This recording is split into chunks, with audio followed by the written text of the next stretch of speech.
It began with sweets and pocket money when he was 10 years old, special attention from the religious cleric who ran the Pakistani madrasa, or Islamic school, the boy attended. And it escalated to rape and months of sexual abuse, the now 28-year-old young man says.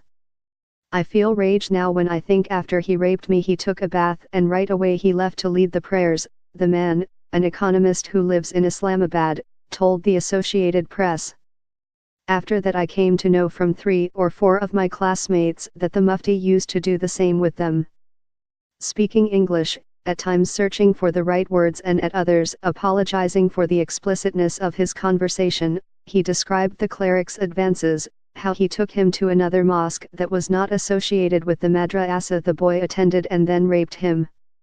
He said he suppressed memories of the abuse for years, but after reading an AP report last month revealing widespread abuse by clerics in Pakistan's thousands of madrasas, they all came tumbling back. I read the story 2 times. The first time I was shocked. The things that were written there were everything I had lived.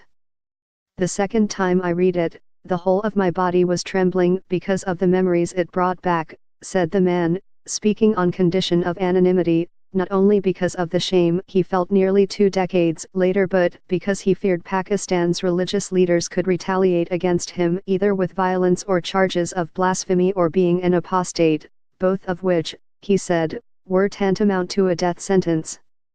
He decided to approach his former classmates, to rally survivors of abuse to band together to speak out. But, he said, he was rebuffed, and firmly. They said stop talking.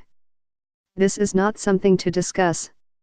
It is so common in the madrasas here, but people don't want to talk about it.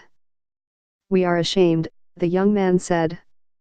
There are more than 22,000 registered madrasas in Pakistan, and many thousands of unregistered ones, often grimy 1- or 2-room facilities in remote villages.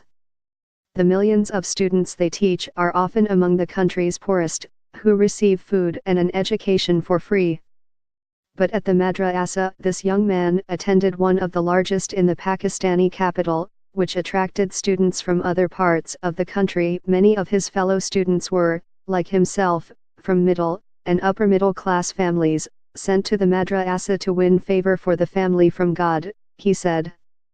Naeem Kishwar, a federal lawmaker who last year helped change Pakistan's laws to close a legal loophole that had allowed those who commit so-called honor killings to escape punishment, said that laws exist to tackle sexual abuse of minors, which she called a scourge in Pakistan, not only in madrasas but in public schools, at home and among the army of child workers who are employed in homes as domestic workers and in factories. Of course, it is the responsibility of the federal government to prevent abuse of children, but you must keep it in your mind that provincial governments are equally to be blamed for being unable to stop child abuse at all places, including private and government schools and madrasas, she said. This is a common problem.